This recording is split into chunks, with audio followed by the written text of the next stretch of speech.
So we're on our way to Gold Bridge.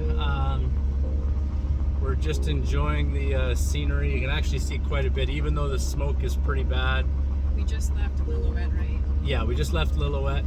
They say it's a 3-hour drive, but it's only like 100K. But this road is pretty windy. But fingers crossed we can run into Foresty. I'm imagining where he is, there's no cell service. Everything gets spotty out here. This is almost as remote as you can get where there's still actually roads. But yeah, in a nutshell, that's our plan. We just stopped to make coffee, to get some gas, because I don't know what we're gonna have out here for places to buy gas. And we didn't bring any extra capacity with us. So fingers crossed we got enough to do it. And I think I'm just yammering now.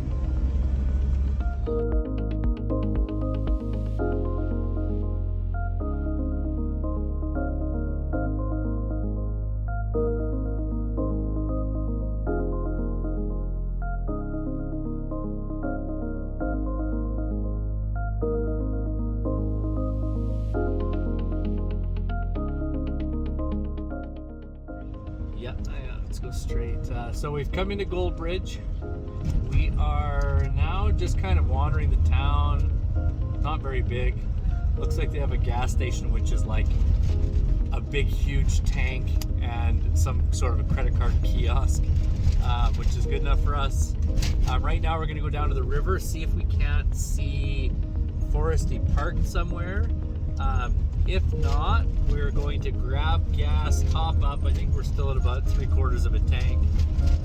And then head to Braelorne, which is an old mine site which we've wanted to explore for a long time.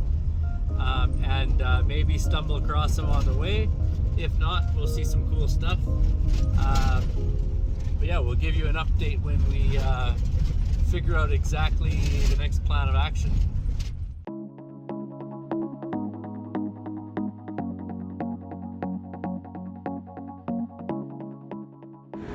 Public road ends.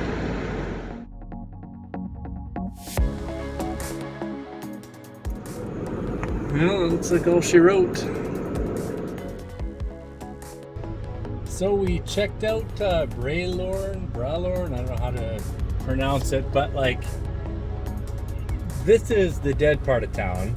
This used to be mine site. You can see there's old wooden houses that are clearly abandoned, but like 100 meters that way there's like streets. They're all gravel, but there's houses, there's a grocery store. I was actually really surprised to see how much is up here. I'd almost say that it's bigger than Gold, I can't think of its name. Gold, what we just came from? Yeah. Gold Digger. Anyways, Gold something. It's crazy how big of a town this is. No cell service, like literally like 3 hours from cell service.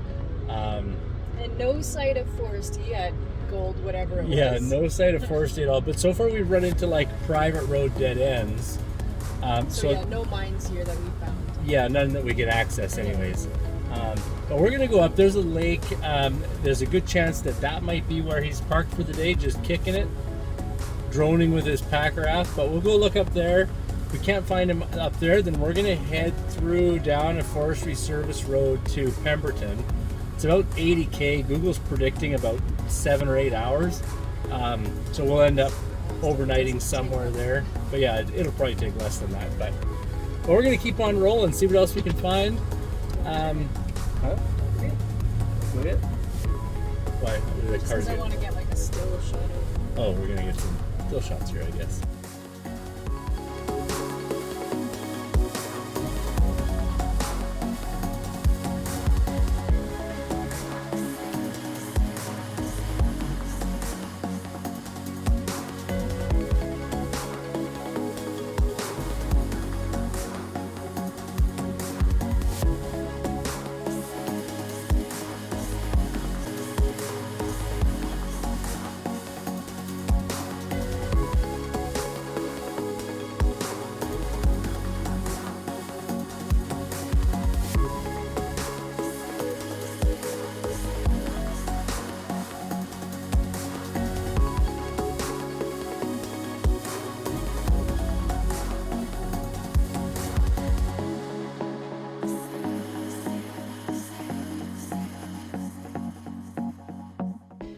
So we just came over like this rugged fire service road and come out the other side to this lake expecting this is all going to be remote.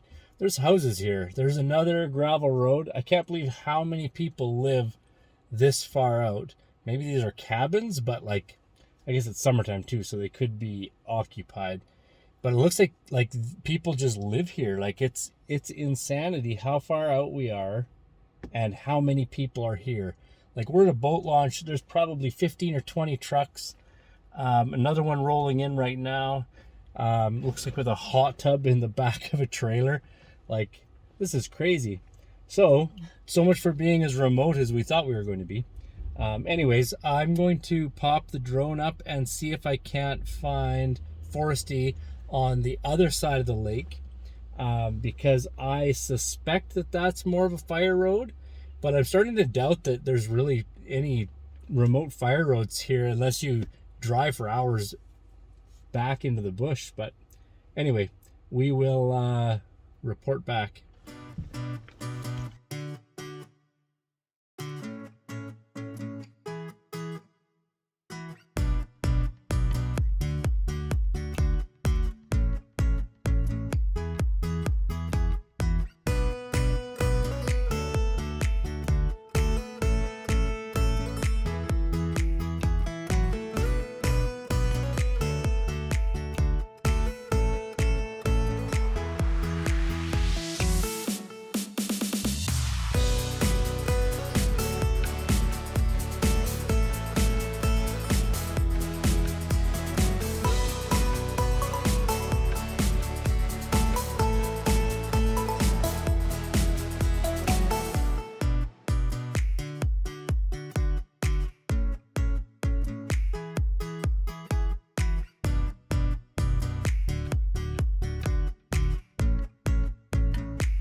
Well, after all that, it was just way too busy. We thought that it would be like, we'd roll in, there'd be like 8 people, and it would be pretty easy to say like, hey, have you seen a white van?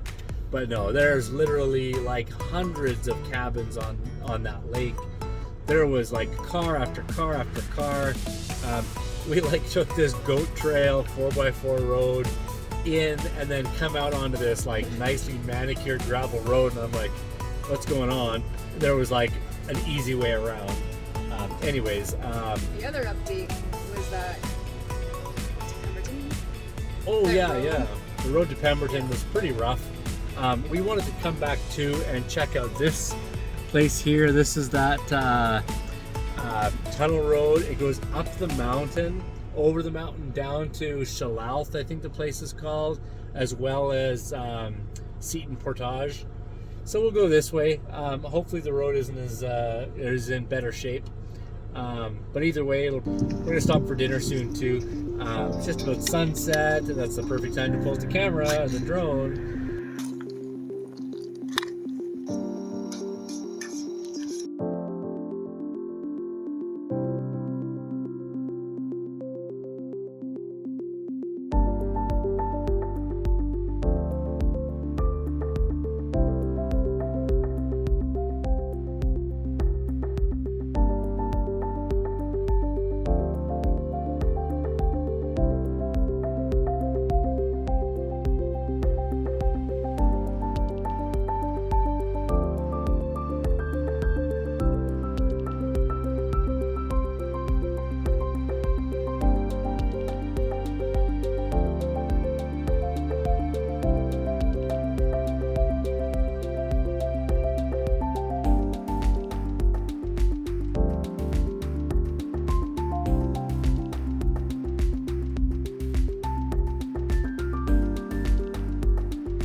So it looks like videos of us laying down are becoming our new gig, which I can be okay with. But yeah, today turned out to be a bit of a gong show. Yeah. The I think they call it the Holly Road. I can't remember. That was the one down to Pemberton from Goldbridge. The first part of it had really bad washboards. I was okay with it. I was not.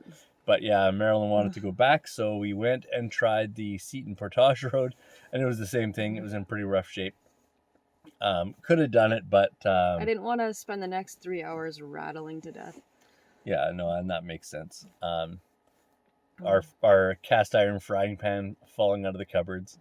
Mm-hmm. Although if they're latched, they don't do that. But no, we just decided to go back to Lillooet, park at that one overlook again. It was absolutely beautiful. And the air was still clean there, so we just decided to come back to the Seton Lake Overlook by Lillooet.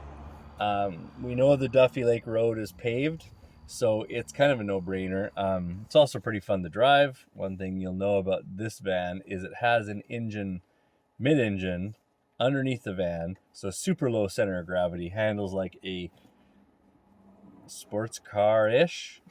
Better than a van anyways, even with the rooftop tent on it. The corner's quite good, so it'll be a fun drive. Plus there's lots to see, Joffrey Lakes, and we're gonna wind our way down to Pemberton. We're almost out of coffee, so that may or may not have motivated our rush back to civilization. But then we're gonna go do some mountain biking, some exploring, some hiking. We're gonna go to Squamish. There's lots to do there. I've got family there, and it will be it's always a good time.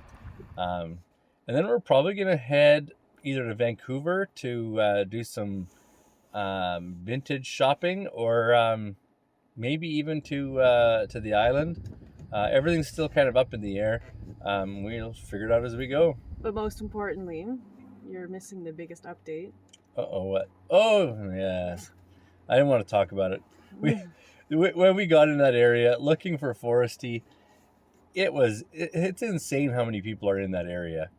It's like finding Waldo. Yeah, that lake has houses all the way around it that didn't seem to be apparent when I was looking at Google Maps satellite view, because the trees cover them all. But regardless, end of story. We didn't find Foresty. Yeah, no, it was we could have spent like a year driving all the fire roads and everything up there.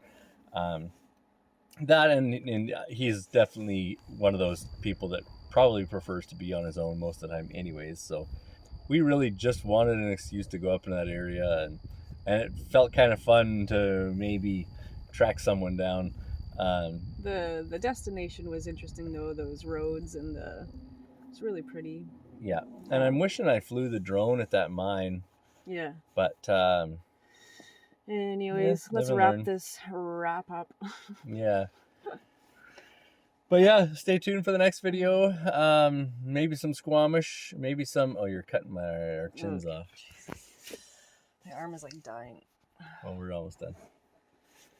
Maybe some thrift stores, maybe some mountain biking, maybe some, I don't know, exploring, and then to the island. But thanks for watching, and we'll see you again soon.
Oh, I know. Did it backwards. Good thing that has a regulator in it, otherwise it would be spinning